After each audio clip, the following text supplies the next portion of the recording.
Three. Yeah, 1, 2, 3. So we start now. My colleague Konstantin.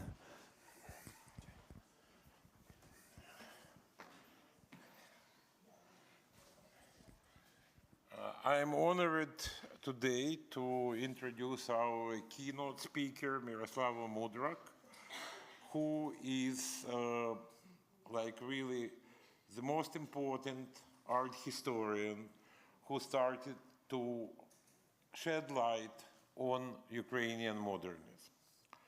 And Miroslava is American, and unfortunately I cannot say that we were spoiled by too many serious scholars who attracted attention or international attention to Ukrainian modernist art. Miroslava was, I cannot say one of them, but the only of them. For us, it was, a kind of opening, window. I remember myself in the Soviet Union keeping a book of Miroslava, which was given to me for one night. Her role was and is extremely important because her research on Nova Generatia, her research on Ukrainian modernism was instrumental.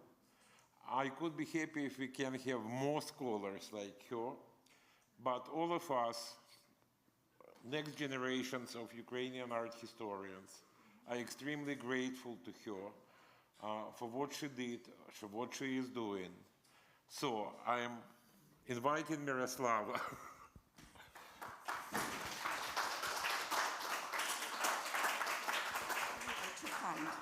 Too kind. Thank you very much. And thank you all for staying. It's been a long, long day, but I appreciate having you in the audience to talk to. Thank you, Kostya, for that, I think, over-embellished introduction, but I'll take it anyway, I'd like to thank, first of all, everyone who was instrumental in putting this together. I think we heard a tremendous series of papers on very important subjects, and I think that we have the beginnings of a good publication that I hope, someone will be thinking about for the future. I'd like to thank Kostya for the exhibition and Katya as co-curators. I'd like to thank Miroslav for organizing everything here. The atmosphere is wonderful. I'd like to thank as well all the previous speakers. I was supposed to do the keynote. Keynotes, as I understand, are supposed to set the tone, but I think it happened in the reverse here. You all set the tone, and I hope that I touch upon things that are important to you or reinforce things that you have taught us. So let me just begin by titling my speech as Some Reflections on Ukrainian Modernism in an Extended Context.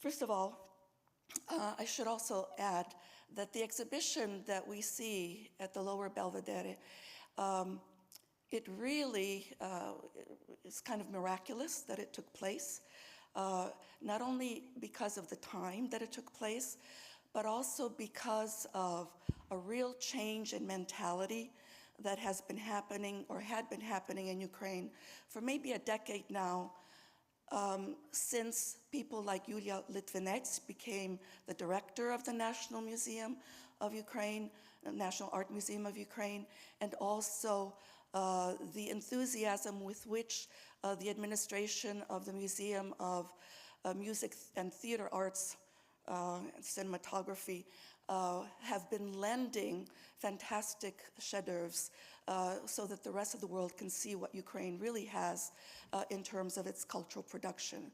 So I'd like to really have us think about the sacrifices that they had to go through, the kind of negotiations that were circuitous to make that exhibition happen, and I really think they really deserve our gratitude. So let me start. When the Western model of art history, and here we're questioning what does Western mean, I think I'm going to use it in the context of West European model. When the Western European model of art history, traditionally based primarily on connoisseurship, was radically revamped into a new art history in the 1980s, the agility of its postmodernist methodologies allowed, at least it seems so, for more broad-based and inclusive approaches. Cross-disciplinary methods introduced issues of racial diversity, gender, political ideologies, social psychology, and even anthropology to help us understand the complexity of the visual arts in more than just formal or stylistic forms. Of late, post-coloniality has become useful in extricating many marginalized cultures from the clutches of hegemonic narratives. I'm wondering whether I need this. Do you hear me without? No, we can hear it. Good. Okay. Yet despite new models and flexible paradigms that should have rewired our thinking in the 21st century, the biases that dominated 19th century art histories as regards centers of art continue to persist, seemingly leaving no room for the trajectory of individual players from outside the mainstream, or for cultures often sidelined by politics to play a role in that history. The Eurocentric perspective privileging the West still dominates academic programs. Following this lead, museum exhibitions, in turn, have begun to shape the public's reception of modern art by decentering it away from Paris or Berlin to include other vectors. Both academia and museums have come short, however, in erasing the arbitrary divide between the East and the West. Focusing on outliers like Ukrainian modernist culture, as our exhibition shows, can go a long way in demonstrating that geographical frontiers do not necessarily reflect such constructs of opposition as center and periphery that imply the existence of major and minor European hubs and cultural development. In a word, Western Eurocentric views of the history of art still offer little methodological recourse for incorporating other regions of the world into the master narrative. We do speak of influences, but they are usually unidirectional, from the center to the periphery, from Paris out to Eastern Europe. But we also acknowledge artists from the regions who move to the seat, and we've seen plenty of those examples today. But Picasso is also a case in point, who made the center what it is. Until recently, birthplace and the context of an artist's formation outside the center were deemed, if not inconsequential, then certainly of secondary interest, a position officially reflected in museum labels. A case in point is the artistic trajectory of Alexander Archipenko, born in Kyiv, who as early as 1908 found himself in Paris, then Nice, then Germany, and other cities in between, then started his own school in Berlin before emigrating to the United States in 1923.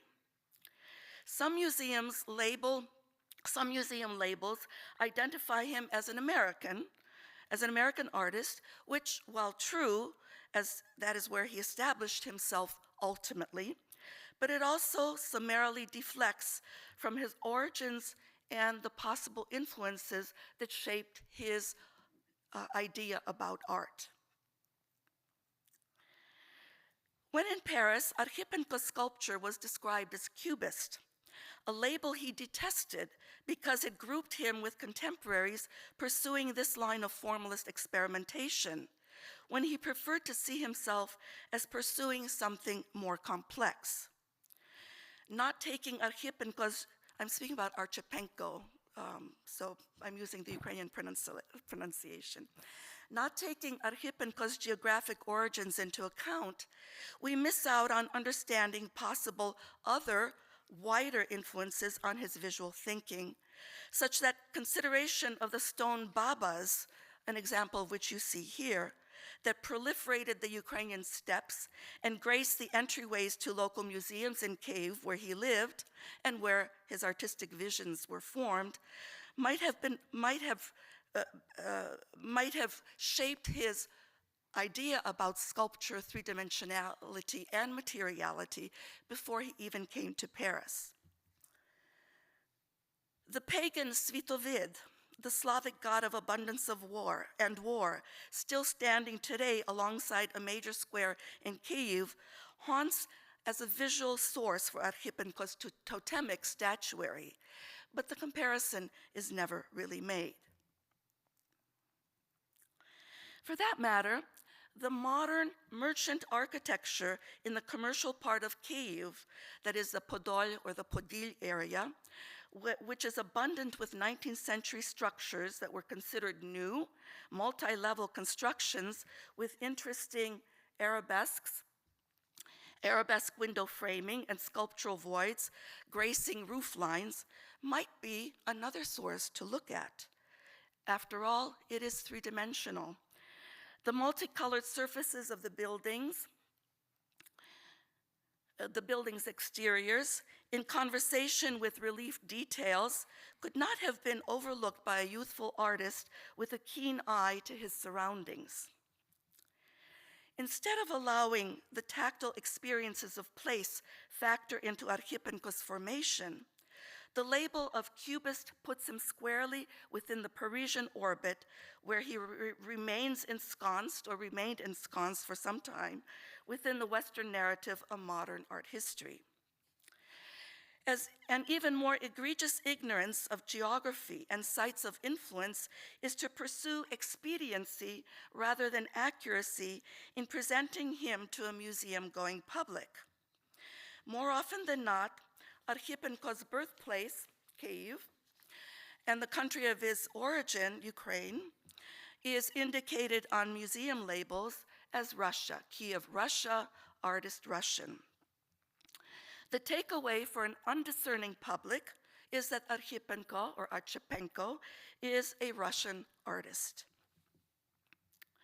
Until recently, just a few more examples of possibilities of Kyiv as having an influence on Archipenko, and I'm pointing to the voids, the empty spaces that he was keen on working into his sculpture.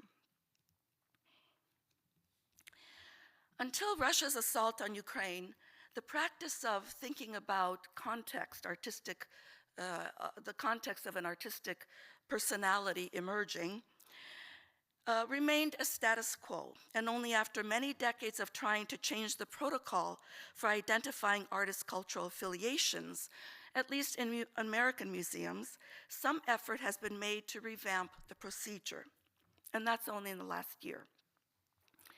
One presumes that expedience, rather than bias, drives this process, yet because this convention still dominates, generalizations tend to overshadow and minimize the specifics, and our understanding of modernism barely touches upon regional influences, often considered of secondary concern. Part of the problem is the textbook material that is used throughout institutions that cements a facile understanding of modernism that ignores the nuances of geopolitics. Here, if you'll indulge me, I would like to insert a bit of personal history, which goes back a long time. I remember in my second year of high school, so I was about 14, 15, sitting in a class on global history. The unit we were studying was called Russia. My teacher was providing a summary of Russian history, which, as a child of Ukrainian refugees from Ukraine, I recognized as being based on imperial narratives and not what my parents experienced, nor what they understood firsthand.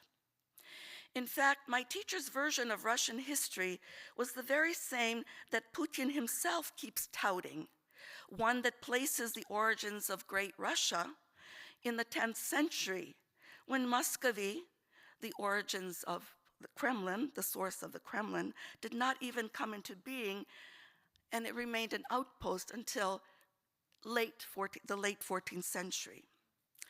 When in that classroom so long ago, I raised my hand to beg the question, my teacher admonished me and told me not to disrupt the class with my nationalist views. Today, I would probably be called a fascist. I found the accusation ironic, and I continue to find it ironic in the verbiage that is used to defend Putin's invasion of Ukraine. That was quite a lesson to teach a young person.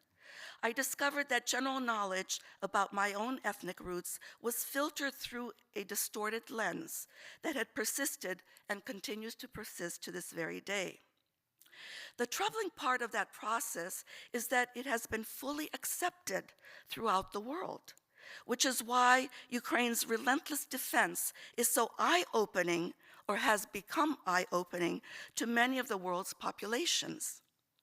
The war in Ukraine has exposed our very vulnerability to misinformation and to sweeping views that leave no space for parsing out larger truths.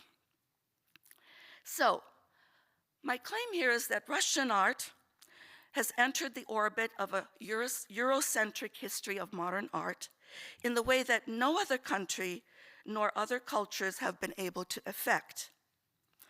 This was due in part because of the appeal of the Soviet project to some Western elites, fascinated by the revolution and the creation of a near-perfect worker society. Many were curious, if not enamored, of the social experiment. That artists played a role in its shaping did not get past the first director of the Museum of Modern Art, Alfred J. Barr, Jr., who made a trip to the Soviet Union in the 1920s. He wanted to witness firsthand the way that Russian artists laid their claims on modernism within a revolutionary society. Bringing back a sizable collection of abstract paintings by Kandinsky, Malevich, Pesner, Gabot, Rodchenko, and others, who were largely unknown names at the time, he created a core collection of the Russian avant-garde, or what came to be understood as the Russian avant-garde, for American audiences to see. In a sense, Barr was a Kulturträger of Russian modernism, but in a reverse operation, bringing the Soviet Union closer to the United States. Barr's choices responded to his understanding of the trajectory of European modernism, which he diagrammed for an exhibition in 1936 held at the Museum of Modern Art in New York, which was called Cubism and Abstract Art. In it, Barr presents a flowchart that mostly leads to and from Cubism and justifies the dominance of Western European civilization in the creation of artistic modernism. To be fair, Barr went beyond Paris to indicate other cities where modernist tendencies had grown and where innovative pictorial treatment took place. In addition to Paris, there was Berlin, there was Weimar and Milan, as well as Pont-Aven, Provence, and Leiden. In what has been called a paradigm of artistic colonialism, he brought in suprematism and reism, as well as Russian constructivism, giving Moscow a central place within the development of modernism as a whole. By the time of the post-Stalin thaw in the 1960s, a wider interest in Russia's modernism, at least in the Anglophone world, came to the fore with Camilla Gray's seminal book, The Great Experiment, Russian Art, 1863 to 1922. A decade later, in 1971, The Great Experiment was retitled The Russian Experiment in Art, with the same dates, and published in Thames and Hudson's small format, accessible as a handy textbook to a nascent field of academic study. it wouldn't be until the late 1970s that the field would be recognized, albeit reluctantly, as a valid area of study in the history of art. A revised and expanded edition of Gray's book was published in 1986, demonstrating its popularity.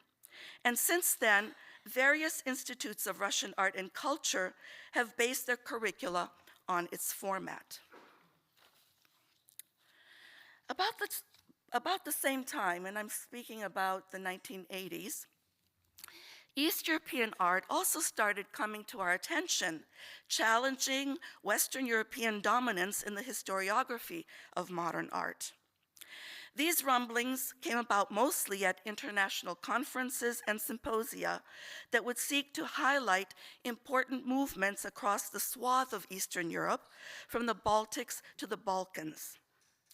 Unique unto themselves as national cultural movements, they were nonetheless presented as being in concert with the development of modernism in the West. It is during that period mostly that the rest of us who were interested generally in modernisms of a different sort, we discovered Czech Cubism, the Young Poland movement, Hungarian activism, and Yugoslav primitivism, and Dada as the brainchild of Romanians.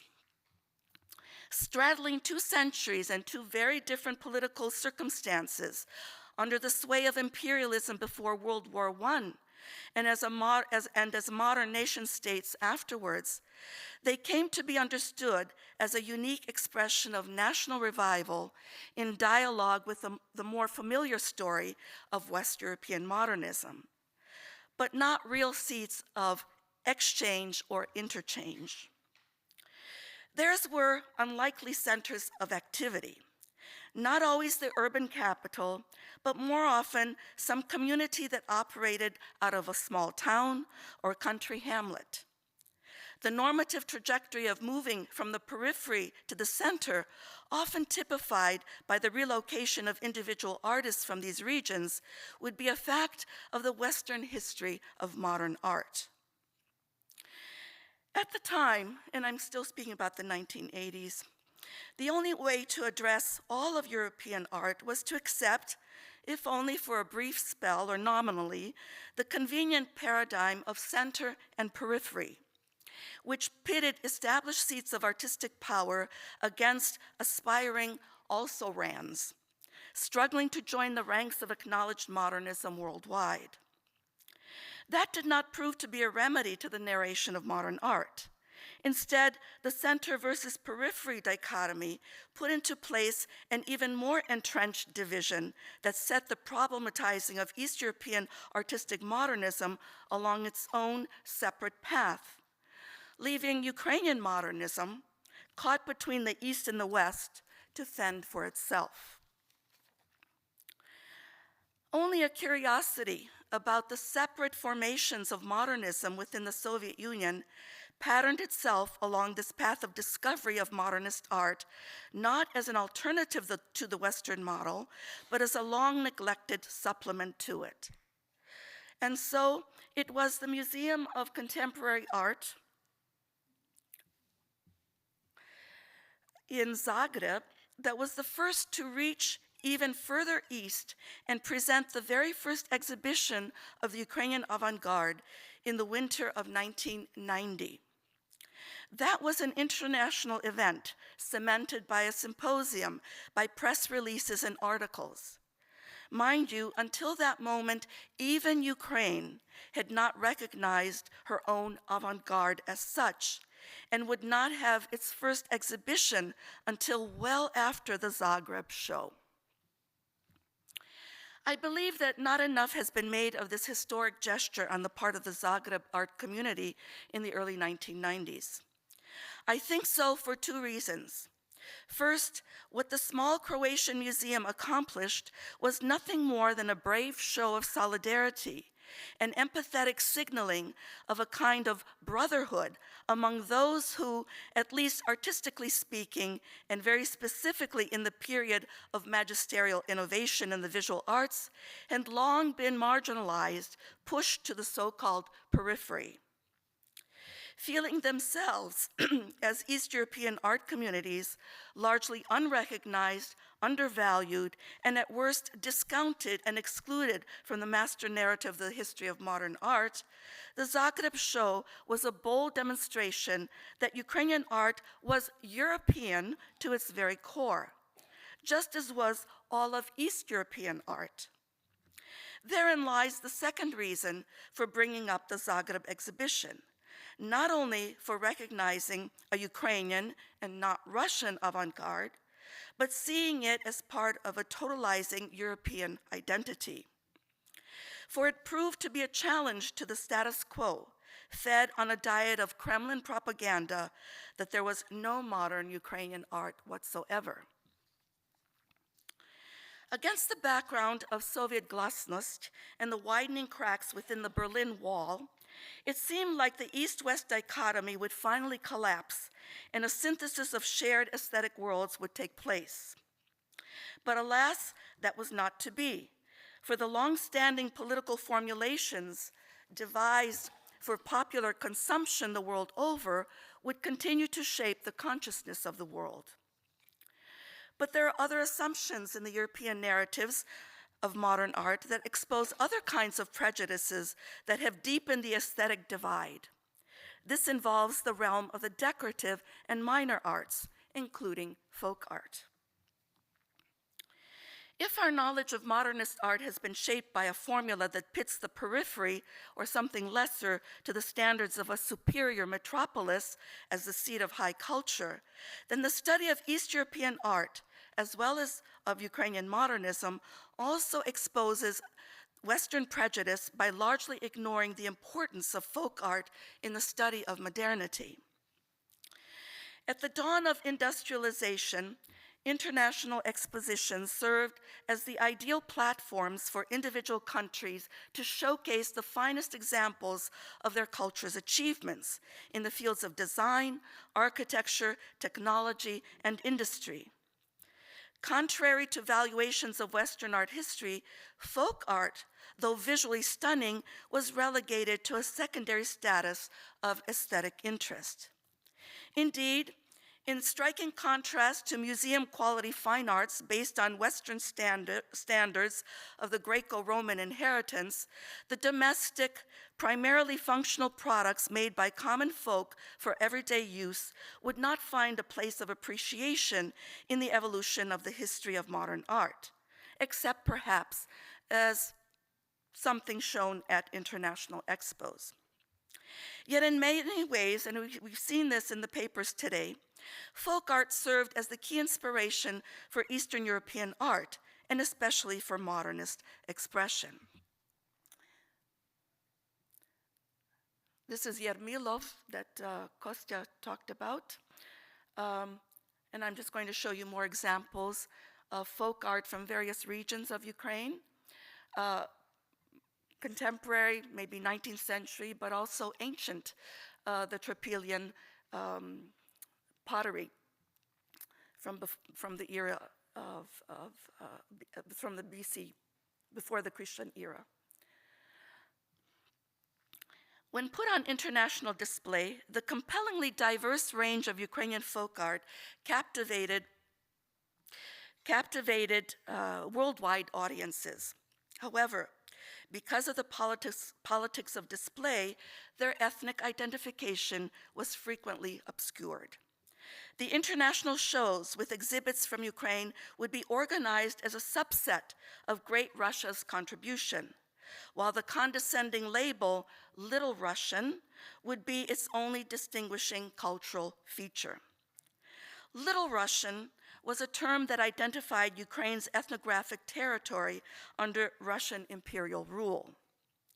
Notwithstanding, the quaint art of the Petit Russien appealed to art consumers of the metropole, though they rarely gave a nod to recognizing Ukraine as an entity unto its own.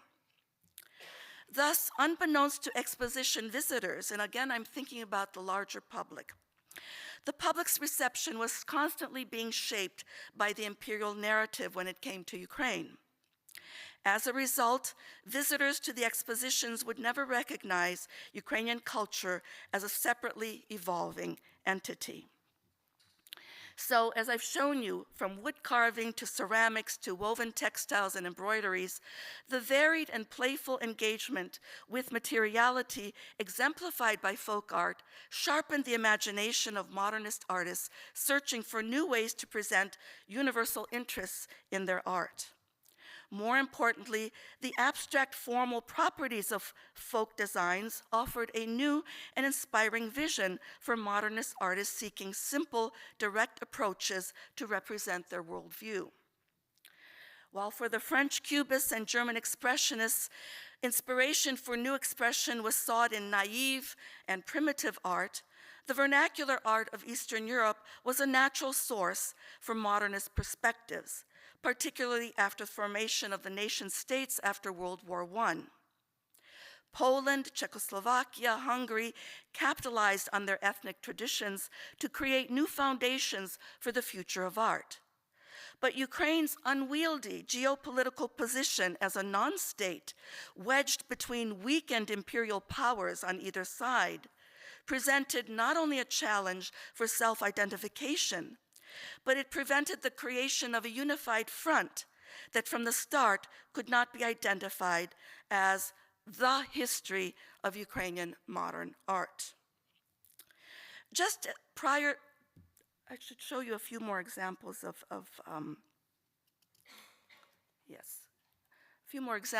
what we might relegate to the category of folk art. Mural paintings, iconography by village artists, never really schooled in any kind of art school, but taught by priests what they should be painting. But Ukraine has images like this throughout the entire country, and this would be the primitive art that would inspire the modernists in Ukraine. Other examples, as you see here, and also an example of an interior of a Ukrainian peasant house and the aesthetic of the way that the decor worked within this very simple setting. Just prior to the First World War, the strong ethnic identity supported by long-standing folk traditions of East Central Europe served as a springboard for modernist expression, both in the region as well as abroad. It was especially important in the case of Ukraine, as demonstrated by the energetic patterning of the work of Sonia Delaunay-Terk.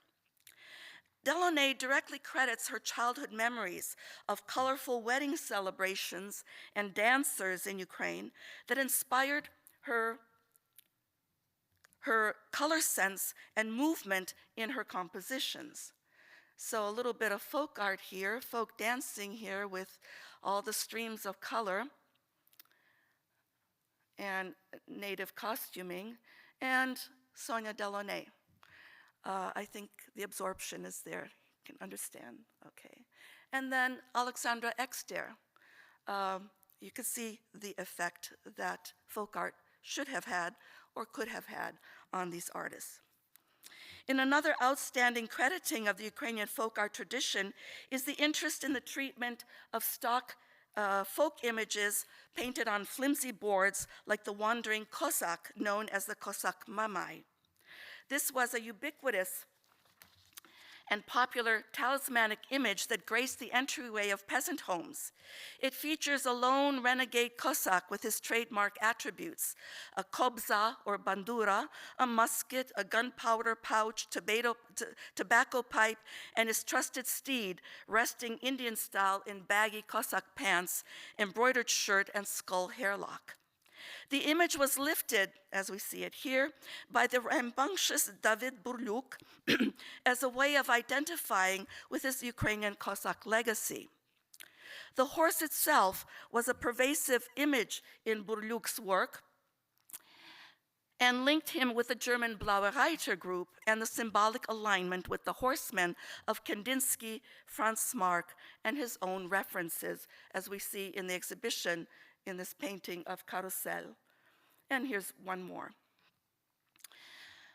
The striking embellishment of the domiciles of rural homesteads with colorful decoration of stylized flowers and a vivid display of inspired domestic surface decoration extended to religious objects, as we've seen, used for worship, created by anonymous local, they called them god daubers or bohomaze, god daubers.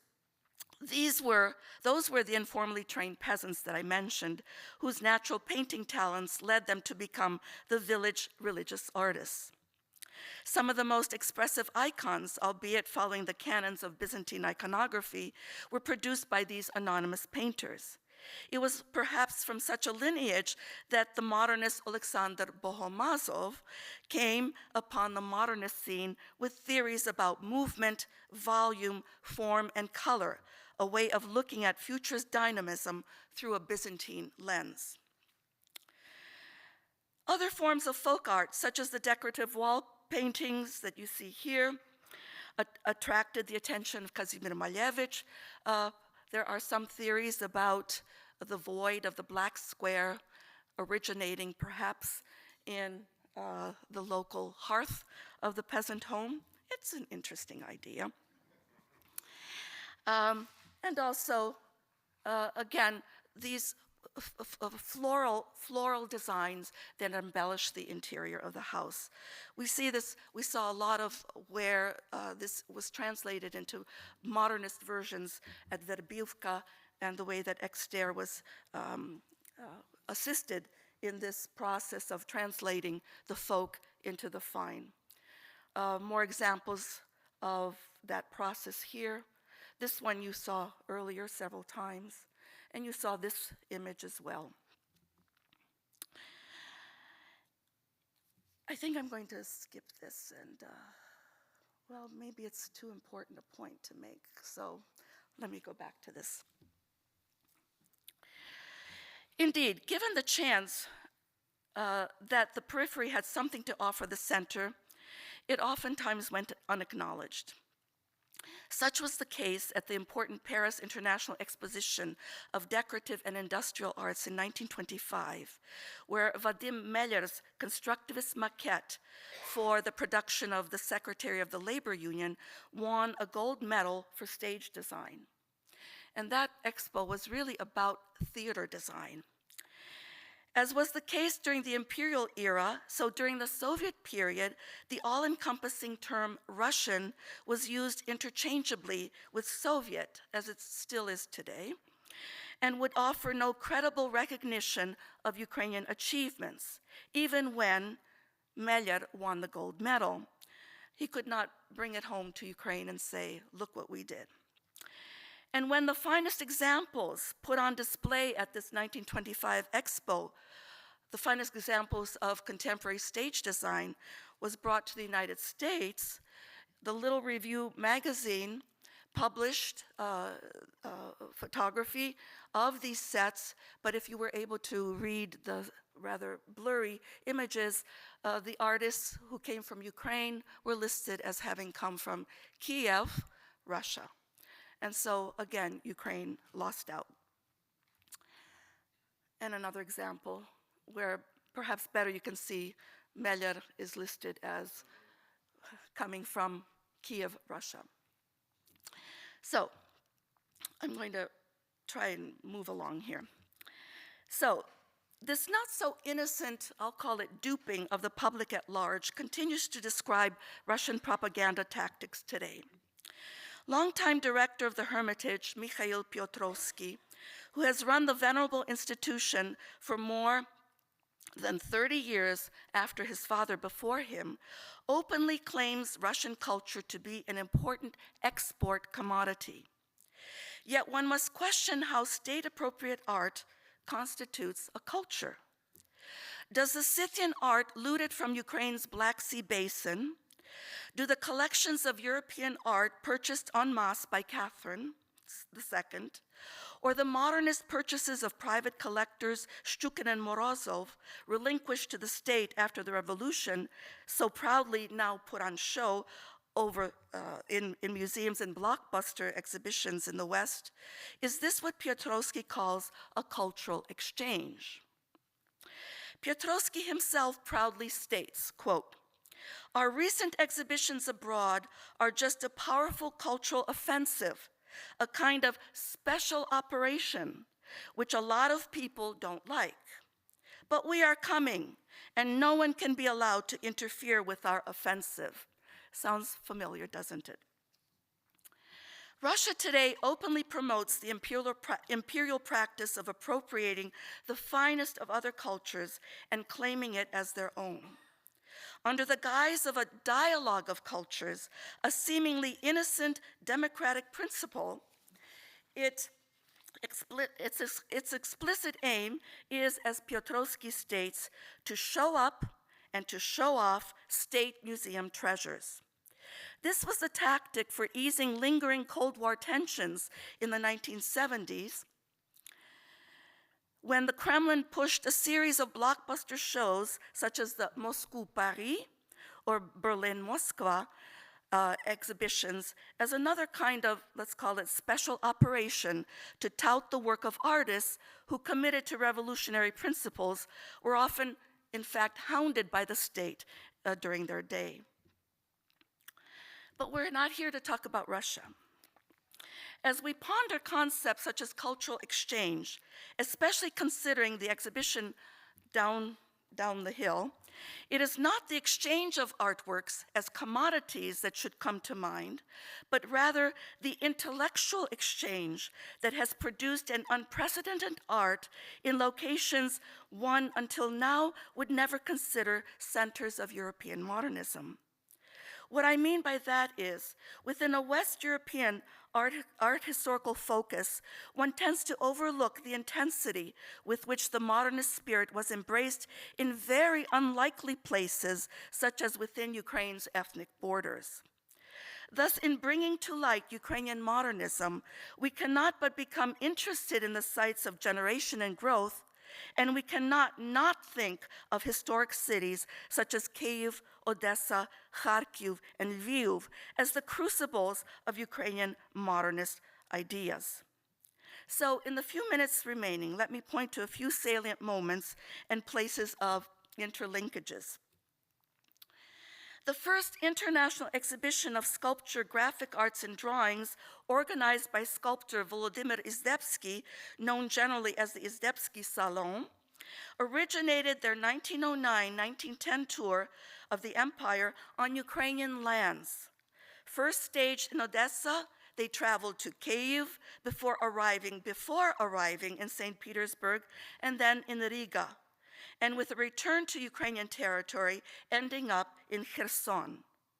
Included were about 800 works of European, mostly French works, from symbolism to fauvism, together and in partnership with local artists' works, the likes of the Futurists and the Burluks and others. Futurist tours started in Kharkiv as early as 1913 and traveled to places that we're hearing about in the news today, to Simferopol in Crimea, with an event called the First Olympics of Futurism that was staged in Kerch and Sevastopol on the peninsula. While David Burluk, the famed and infamous father of Russian futurism, was crisscrossing Ukraine with his scandalous futurist performances, the first purely Ukrainian futurist group emerged at the end of 1913, spearheaded by poet Mikhail Semenko, but also joined with his brother Vasil, a painter, and the artist from Lviv, who would go to Lviv and become important there, Pavlo Kozhun. Theirs was a literary artistic coup of the most irreverent kind, seeking to awaken a population beaten down by Russian imperialism and relying on the inspiration of the Ukrainian bard Taras Shevchenko to bring them out of serf mentality. I think there's an image that's out of place here, so I'm going to show you this. Yes. So Semenko issued his own Kobzar, which was the title of Shevchenko's poetry, as a gesture of opening up new avenues for leaving behind romantic sentimentality and addressing a tumultuous modern world head on. Concurrent to Semenko's futurist antics, the Ring, or Kiltse exhibition, opened in Kyiv in 1914. It was organized by Bohomazov and Alexander Ekster, and it declared a break from academism, although please be mindful of the fact that there was no academic tradition, institutionalized academic tradition in Ukraine, not until 1917. Prior to that, art schools that emerged on Ukraine's territory, while still part of the Russian Empire, were usually studio-based and led by accomplished academic painters, such as Kazimir Malevich's first teacher, Mykola Pimonenko. I'm going to skip a little bit here.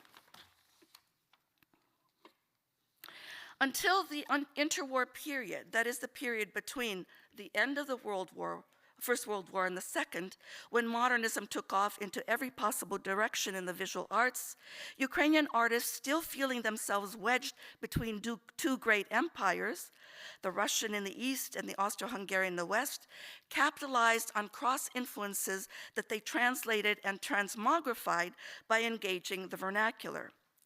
Perhaps in hindsight, it was fortuitous for Ukrainians not to have had their own academic tradition against which they could rebel. Indeed, prior to the modern era, institutionalized art in Ukraine was largely dictated by the Eastern Christian Church, be it Orthodox or after 1596, the Uniate Catholic Church.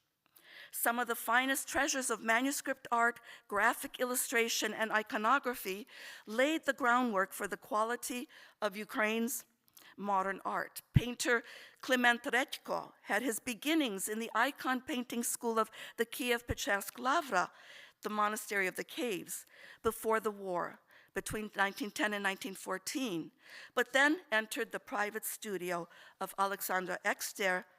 Later, he worked in Moscow at the Higher Artistic Technical Studios. Simultaneous to the development in eastern and central Ukraine were regional modernisms evolving independently in the west, where Galicia, we heard an excellent talk on Lviv, where Galicia had been fully incorporated within the Austro-Hungarian Empire. Lviv became a watershed for modernist exploration in the visual arts. Because of Lviv's strategic location, geographic location, all the isms of early modernism passed through the city and penetrated the visual consciousness of Lviv artists. As early as 1913, Der Sturm, the Berlin Gallery, which showcased the newest trends in the visual arts, chose Lviv as the venue for one of its traveling exhibitions. Viennese secessionism, seen through the city's architecture, and impressionist plenarism crossed easily across Lviv. The school of local artist Oleksa Nowakiewski trained a pleiad of expressionist painters. What emerged was a kind of artistic synthesis that Polish art historian Piotr Lukasiewicz called Lwovian formalism. A plethora, I just want to compare Kokoschka with Nowakiewski here, just to see this kind of cross-fertilization between the East and the West. A plethora of artists or organizations sprang up in Lviv in the period between 1919 and 1939. The Society of Activists of Ukrainian Art, known by its acronym HDUM, which formed in 1922, was headed by Mykola Holubets. Here I'm showing you a picture of Lviv intellectuals with the art historian Holubets and then Kovzhun, who was a real entrepreneur and galvanizer of the Lviv modernist, of Lviv as a center of modernism. The most influential and all-encompassing group was ANUM, the Association of Independent Ukrainian Artists. As implied by its name, ANUM did not promote a specific style. Formed in 1931, it embraced artists of all directions and was heavily invested in art publishing. Its primary organ was the journal Mistectvo, Art, edited by Kovzhun, the former Kyiv futurists. Kozhun was a dominant force within the Lviv art circles, mobilizing and he became mobilizing others and became especially adept at the graphic medium, such that through his influence, an all-Slavic exhibition of ex libri was held in Lviv in 1929, and in 1931, Anum was given a separate section at the International Exhibition of Ex Libri in Los Angeles, where Kozhun was honored with a special award of merit. Mentioning Kozhun, and I'm aware of the time, mentioning Kozhun, we can't forget the other galvanizing figure, part of the rogue Ukrainian futurist movement invented by Semenko, whose ultimate intention was to put Ukraine on the map of global modernism. In 1919, Semenko created Panfuturism, not a movement, but a concept, complete with manifestos that included all the isms of modernity, including the hybridization of word and image. As he was primarily a poet, Semenko created a genre of poezo painting, which in the play of sound and letters, as well as constructed visuality, allowed for a telegraphic experience of modernity while remaining linked to the humble spirit of Ukraine's mostly agrarian population. Looking both east and west, Semenko's constructed poezo painting, which he titled Cable Poem Abroad, infers a journey of vicarious globetrotting that takes in all the continents and includes Ukraine in the voyage. Sloughing off, okay, I think I cut out things that I wanted to say, and yeah, okay. Just a minute. Okay.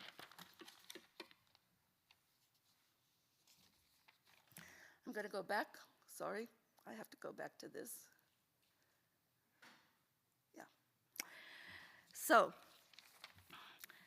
Vladimir Tatlin, I'm coming back to Kharkiv now. Vladimir Tatlin, the son of a mechanical engineer, started his art schooling in Kharkiv. There he learned to play the bandura, the national instrument which you see here. And playing the bandura became his ticket to the West, where he was able to attend or visit Picasso's studio in 1913. I have long maintained that the shape of the Ukraine's national instrument, its materiality, made of wood, metal, and wire, contributed to Tatlin's vision of relief construction and to his monument of the Third International, as well as the Le Tatlin project, which he captured in modernist technologies. How much time do I have? Should I be wrapping up? Okay, so I'm going to forego the rest of it, but I'll just summarize what I've been trying to say. The layering of strands that must be considered when trying to get a handle on how modernism developed in Ukraine does not allow for the kind of art historical modeling that has dominated our field heretofore.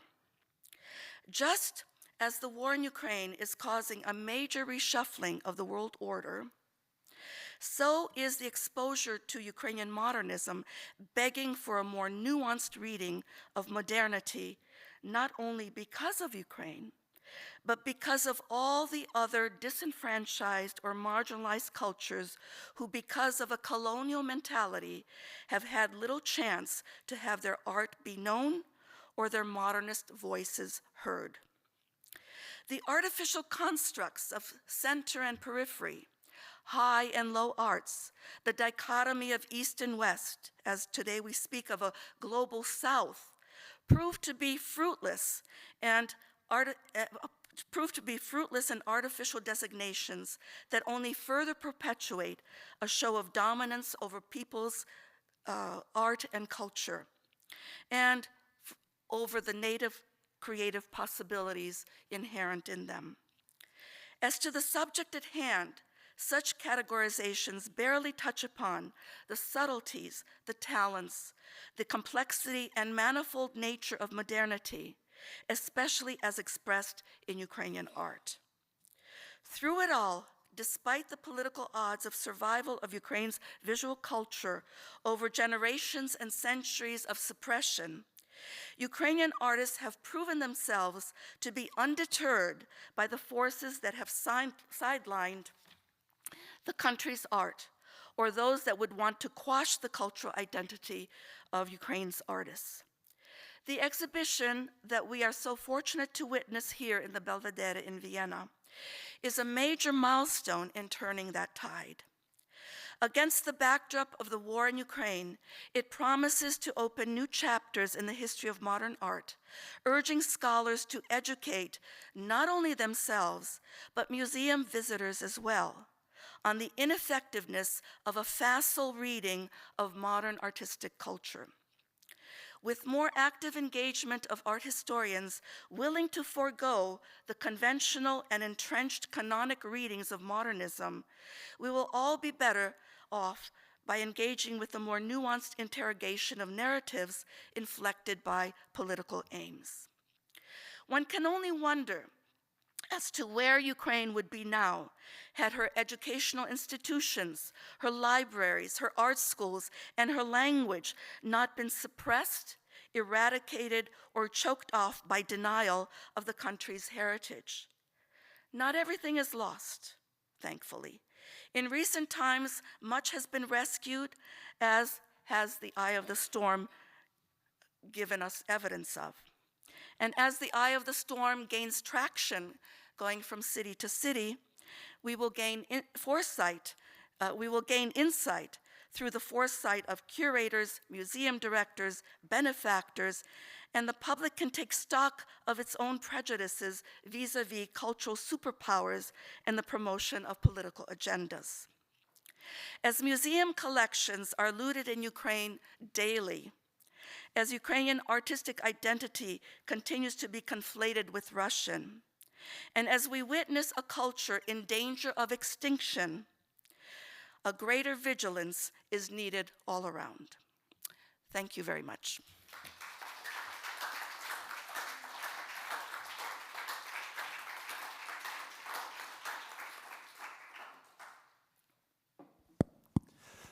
Thank you very much. Last questions now. After the whole day of very exciting.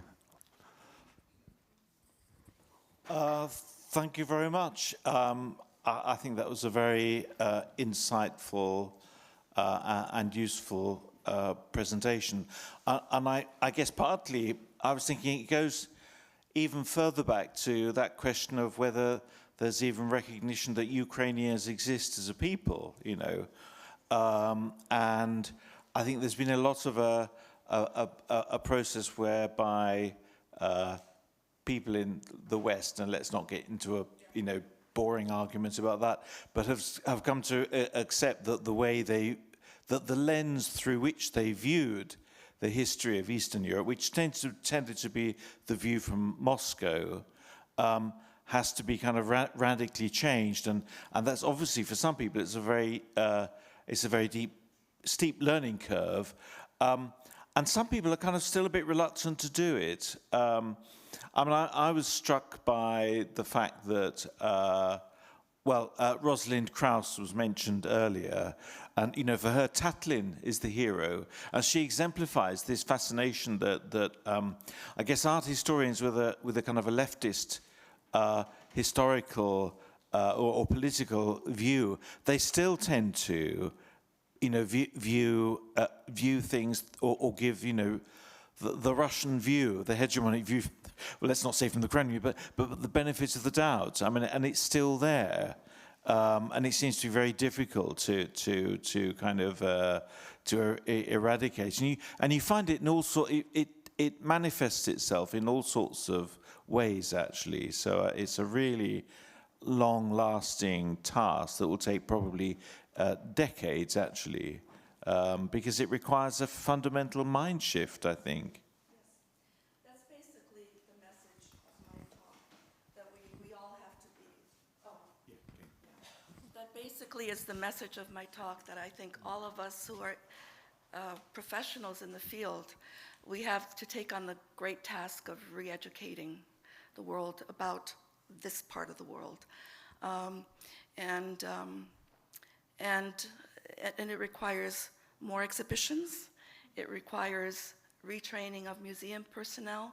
It requires retrenching academic programs, Russian study centers, or Russia-focused centers.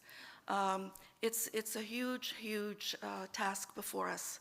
But I think that this is the pivotal moment, because if we don't start shaking up the paradigm that has kind of generally been accepted heretofore, we're going to miss the opportunity. Yeah. And can I just say something? I mean, and I guess also it's not only about questions of nationhood, but it's also about a reluctance in many quarters to accept that the Soviet Union was an imperial project.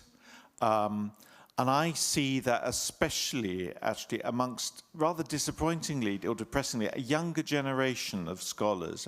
You mentioned the Global South. And I find it quite troubling that there's been a lot of interest in connections between Central and Eastern Europe and the Global South, which, sure, I mean, that's about a reordering of the geography of, art, which is important.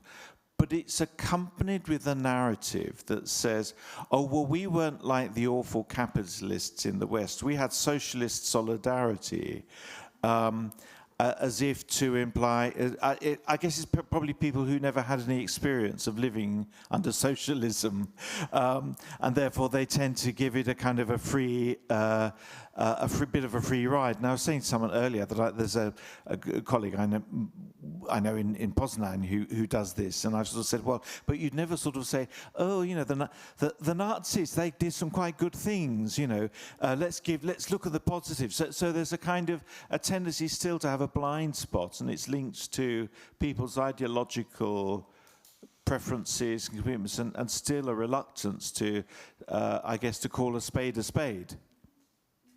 Thank you. I want to comment not too much to Miroslava's speech, but to what you addressed.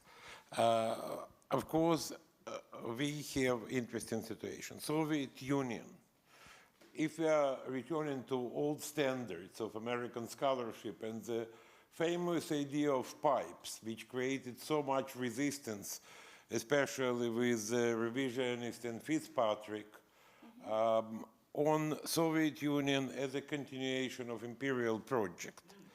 The basic idea is right. But what we need today, we need serious analysis of the Soviet Union as a colonial power, because it's a different colonialism.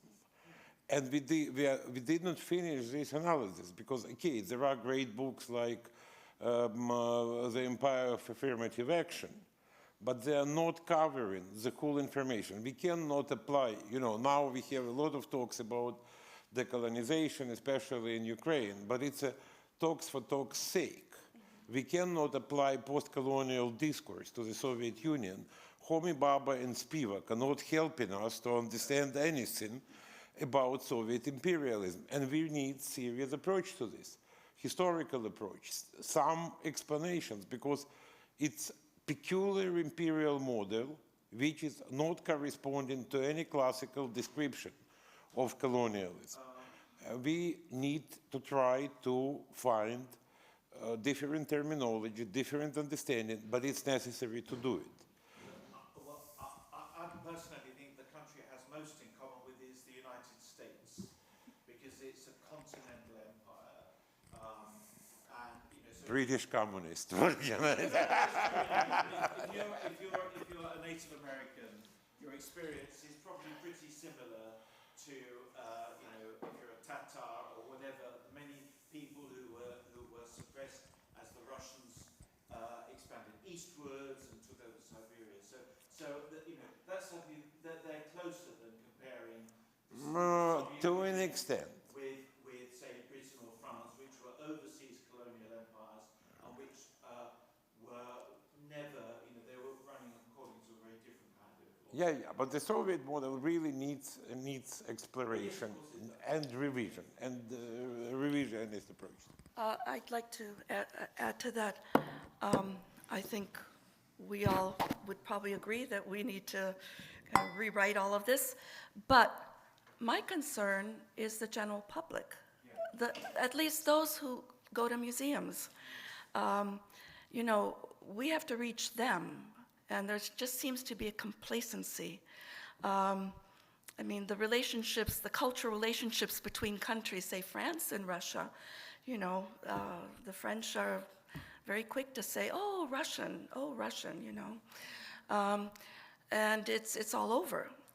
It's very hard to extricate Ukraine from that kind of thinking so that they could kind of think about the other model. Yeah. Like a very short addition.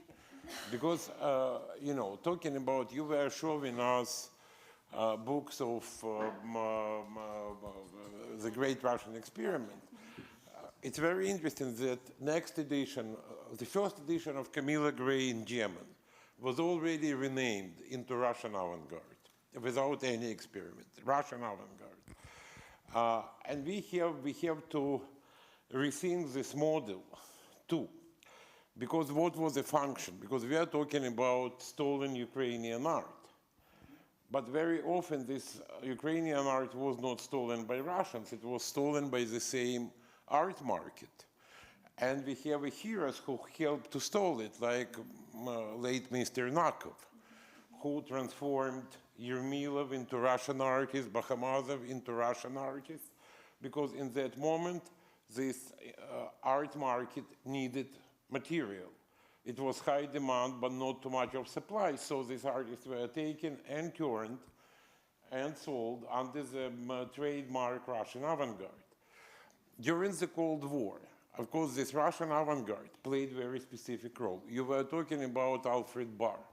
There is a famous Alfred Barr article in the New York Times, 1950, I don't know when, about oppressed avant-garde, German, Russian, etc. Russian avant-garde in the 60s became instrument of Cold War. It was absolutely embraced by European left because it was proven that great Leninist cultural policy was deviated by Stalin, and it was embraced by international right, including like operational people from the CIA who were using it as a proof of oppression of freedom of self-expression in the Soviet Union.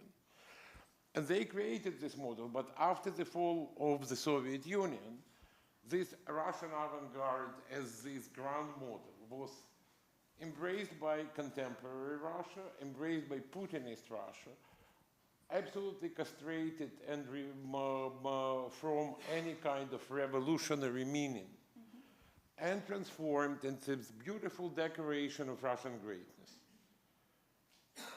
and used in this particular form.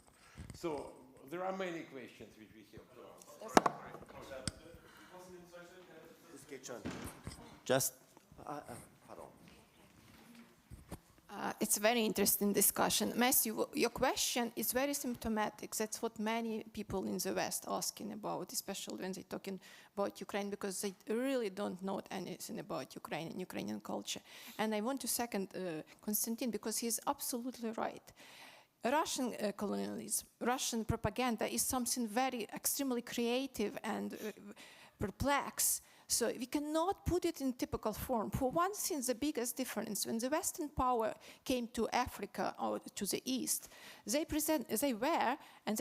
certainly presented themselves like superior powers. They bring cultures, they bring, industrialization, etc. It was absolutely opposite in Ukraine and Russia. Ukraine was that culture which was generously was sharing everything with Russia. The concept of Russia, with its name, it's another topic which we don't have time to discuss. So just to make a point, and Miroslava, I cannot express how grateful I am for everything you did. I came to America in early 2000s, and I tried to publish article in Ukrainian art, and nobody even to want to talk to listen to me that Ukrainian art exists. How did you manage to publish that book? Thank you. Persist. Just persist. Yeah. You're welcome. Thank you. Just a question to the experts. There is a very famous collection by Josh Kostakis of Ukrainian Russian art. Does he made a difference between who made this art? Did not have too much of Ukrainian art. He really was focusing on what he could collect in Moscow. So in some artists of Ukrainian origin, which were important works in Kostaki collection, is Ridko. He had very good Clement Ridko, The Surprising, which was his favorite work. There are another question, because we are going a little bit too far in our, let's say, evaluation. And I want to remind you, beautiful article by Ilnitsky, which for me, I believe is one of the best articles about different claims for avant-garde. And Ilnitsky wrote great articles saying that, okay, Russian futurism. There are artists who are equally important for Ukrainian culture and Russian culture. And they could be analyzed and exist in the context of both cultures. I can give you one example. Alexandra Exter. We are opening Wikipedia. You know, Ukrainian Wikipedia, Exter is Ukrainian artist. In Russian Wikipedia, Exter is Russian artist. In French Wikipedia, French artist. And I think that all three have reasonable claim.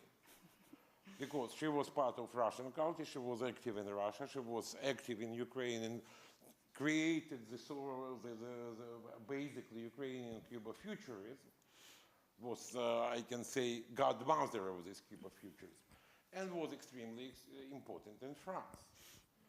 Yeah.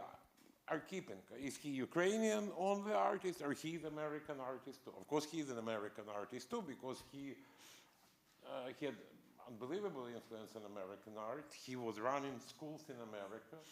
He basically created generations of young American artists and was very influential. So we cannot constrain and cut this. When we have clear appropriation, like in Russian case, like with Yermilov, who was created in Russian artist, being in Russia 2 times in his life, both times very shortly. Or with Bogomazov, who spent like 5 days in Moscow through his lifetime. That's its full appropriation. But we have to have more broad understanding of this. So Kostaki did not have too many of this art. He did not have Bogomazov in his collection. I think that he was not aware about his existence. He did not have Yermilov. He did not have Petritsky. Only thing which I can recollect in his collection connected to Ukraine, it's really Ridko. And he loved this Ridko. It's an important thing. He wanted to take this work with him when he was emigrating, but he did not get permission, so it's now in the Tretyakov Gallery. Thank you. Thank you. I think if there's any more questions, Joe? Okay. I will say, I will say the next questions. We have wine on the floor, and that will be the end of the symposium. Yeah. Well, thank you very much. I thank all of you for your patience, and let's all go forward. Thank you. Thank you.